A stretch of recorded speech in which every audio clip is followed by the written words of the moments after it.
¿Qué vamos a hacer frente a un personaje que al asumir el mando se disfraza de Evo Morales? Y luego, imitando una conducta censurable de la campaña, no da cuenta de sus actos. No solo abandona Palacio de Gobierno violando la ley, sino nadie sabe lo que ocurre. Nadie da cuenta de sus actos. Yo creo, por ejemplo, Mario, que el Parlamento debería aprobar un voto de censura contra el canciller Béjar por incapacidad moral. Es decir, una persona que ha cometido actos delictivos, que fue amnistiado por un dictador con dudosa legalidad, que defiende dictaduras, que insinúa amnistías a delincuentes terroristas, es indigno de ocupar un cargo en un gobierno de origen democrático.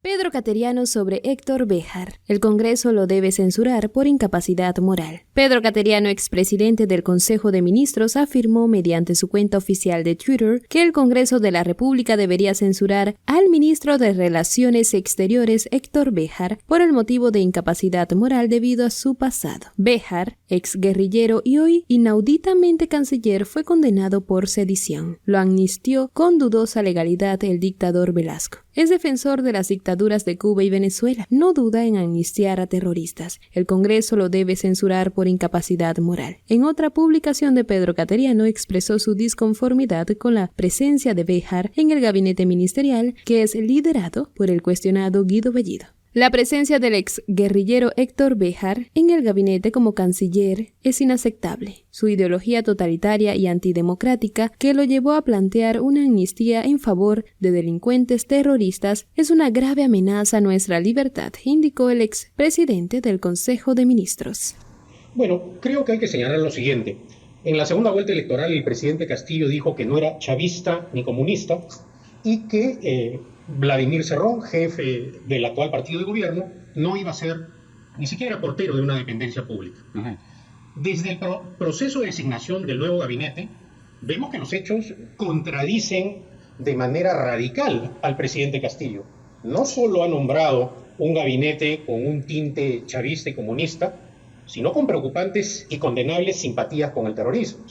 Y además hemos apreciado también estos días cómo en realidad el señor Cerrón es el poder real. El señor Castillo lo que en este momento está haciendo es jugar el partido que le ha ordenado el señor Cerrón, es decir, provocar al Congreso de la República. De otra manera, no entendemos una designación de un presidente del Consejo de Ministros que abiertamente ha expresado sus simpatías con una ex terrorista como Edith Laos, o el inaudito caso del canciller de la República, el señor Béjar, ex guerrillero, admirador de las dictaduras cubana y venezolana, condenado por la justicia por acciones guerrilleras y terroristas, amnistiado por el dictador Velasco mediante una dudosa legalidad y que ahora simplemente ratifica su tentación totalitaria a través de su última presentación. Ya no vamos a entrar al caso de los que tienen empresas piratas para servicios de transporte, no, ya eso sería degradar demasiado el nivel del debate. Pero lo cierto es que esto no recuerdo que haya ocurrido desde que se reinstauró la democracia en el país. Sí, y ahora yo discrepo sobre el tema del portero, porque creo que el señor Castillo hizo un juego de palabras cuando nuestra periodista fue Stephanie Medina, le preguntó sobre el señor Cerrón. Y él dijo que no iba a ocupar ni siquiera el puesto de portero. Claramente el señor Cerrón no puede, porque está prohibido por ley, ¿no es cierto?, en ocupar un cargo. Y entonces yo digo que hizo este juego de palabras porque cargo no puede, por lo menos hasta que termine, digamos, esta sentencia del Poder Judicial o esta suspensión, ¿no?, para poder realizar un cargo. Pero en ese momento, como estábamos en campaña, los que estaban en contra de que pudiera salir Keiko Fujimori, los antifujimoristas, que a mi entender son los que han ganado esta elección, y el señor Cerrón y los de Perú Libre no lo entienden todavía, aplaudieron esta frase del señor Castillo, que no significaba que no se iba a reunir con el señor Cerrón en ningún momento. De hecho, por eso es que ahora lo está haciendo. Solamente que cargo oficial, pues no puede tener. Eso es lo que quería decirle eso. Y por otro lado, ¿cómo entiende usted este supuesto deslinde que ha hecho el presidente del Consejo de Ministros diciendo no tenemos vinculación con Sendero Luminoso ni el MRTA?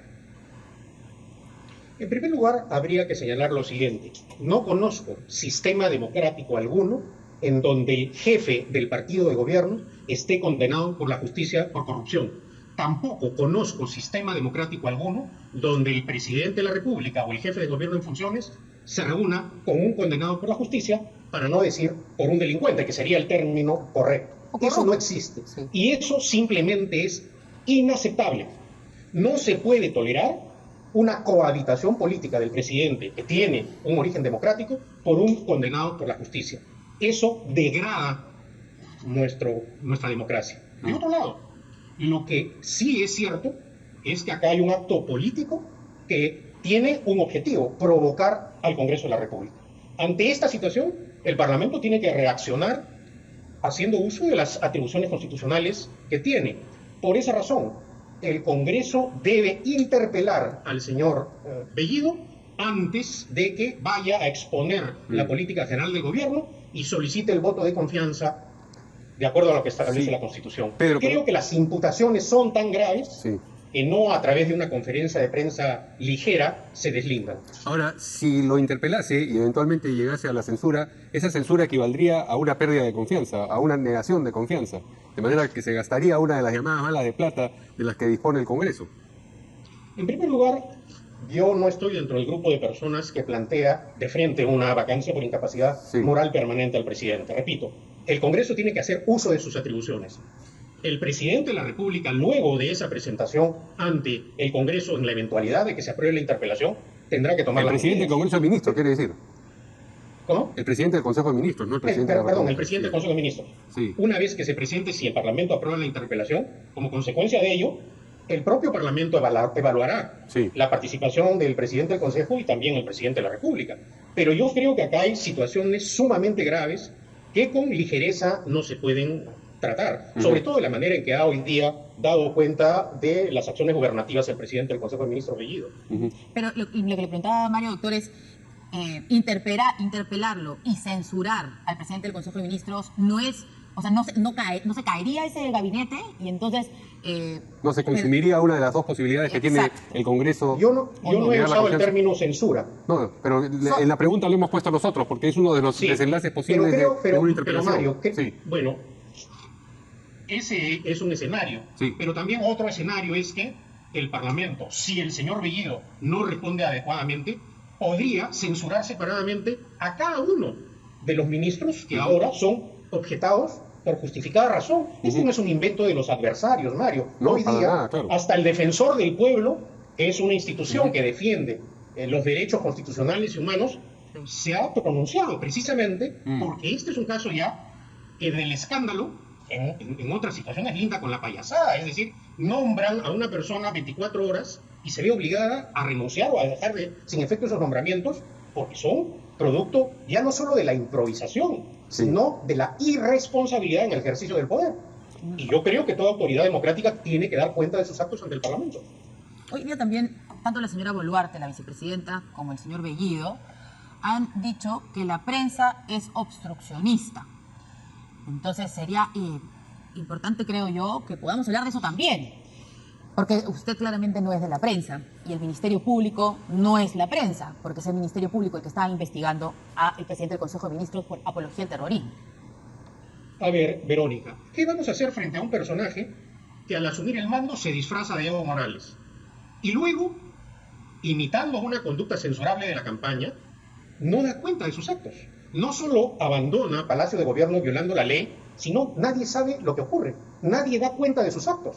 Es más, el día de hoy ya ha mandado colocar cortinas en los automóviles del Estado para que no se le vea.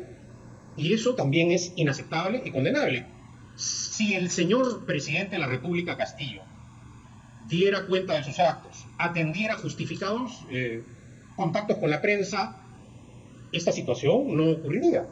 Pero el huidizo y ahora silencioso presidente Castillo es el responsable de esta situación caótica, que comenzó con improvisación y ahora manifiestamente está colocando al país en una situación sumamente compleja, en donde la única respuesta a esto es que él y el señor Cerrón quieren provocar al Parlamento para que le niegue la confianza al señor Bellido. No hay otra explicación, Verónica. Ahora, cuando mencionabas tú las reacciones que puede tener el Congreso frente a esta situación, has hablado, por supuesto, de las interpelaciones y eventuales censuras, en este caso no del presidente del Consejo de Ministros, sino de los ministros del gabinete individualmente. ¿Ves otro recurso distinto a este a disposición del Congreso tú en este momento para producir un cambio en o precipitar, digamos, un cambio en este gabinete tan problemático como estamos viendo? Yo creo, por ejemplo, Mario, que el Parlamento debería aprobar un voto de censura contra el canciller Béjar por incapacidad moral. Es decir, una persona que ha cometido actos delictivos, que fue amnistiado por un dictador con dudosa legalidad, que defiende dictaduras, que insinúa amnistías a delincuentes terroristas, es indigno de ocupar un cargo en un gobierno de origen democrático. Y creo que acciones como esas tendrá que evaluar el Parlamento con urgencia, no quedarse pasmado para que en el juego del ajedrez político les vaya a ganar Cerrón, ciertamente. Claro. Pero claramente está en una posición complicada el Congreso, ¿no? Porque no hay forma de que se pueda dar un voto de confianza, digamos, a una persona que está siendo investigada por apología al terrorismo, ¿no? Entonces, por, digamos, temor a que pudiera venir un siguiente gabinete, sí, aún peor a propósito, y habría que también negarle la confianza y luego queda la posibilidad de que se disuelva el Congreso, ante ese temor, darle un voto de confianza a este presidente del Consejo de Ministros, a este gabinete, complicado. Bueno, por esa razón sostengo que luego de la eventual, si se aprueba ciertamente la interpelación, el presidente también tiene oportunidad para rectificar. Lo que estamos apreciando hasta ahora, desde lejos, porque nadie tiene acceso al profesor Castillo, es un presidente atrapado por el poder. Y esta situación afecta al país. Esta provocación del gobierno al Parlamento lo que hace es abrir otra etapa de confrontación entre los poderes del Estado que nadie desea, pero que ha provocado, reitero, el presidente Castillo. Hay otros elementos preocupantes que surgen del mensaje de 28 de julio, como por ejemplo el de la iniciativa de incorporar a las rondas al Sistema Nacional de Seguridad, que para muchos ha sido asociado con las fuerzas de choque que existen en otros regímenes, sí ya definitivamente totalitarios, como el de Venezuela o el de Cuba, etcétera, etcétera. ¿Tú ves con preocupación también esa posibilidad? Ciertamente, porque en los países donde tú has mencionado, esos grupos hacen en la práctica el papel de fuerza política, militar y policíaca. Y lo censurable acá en este caso, Mario, es que se vaya a quitar el presupuesto de formación a la Policía Nacional para que a través del Estado el señor Castillo pague a sus compinches. Eso ciertamente es censurable y espero que esa clase de iniciativas irresponsables y populistas las frene el Parlamento. Cateriano no tuvo reparos al dirigirse a Béjar y su pasado y espera que el Congreso tome cartas en el asunto. ¿Crees que Béjar no debería ocupar este cargo? ¿Compartes la opinión de Cateriano? Te invitamos a dejar tus opiniones en la parte de abajo. Tampoco olvides suscribirte, dejar tu me gusta y hacer clic en la campana de notificaciones. ¡Hasta luego!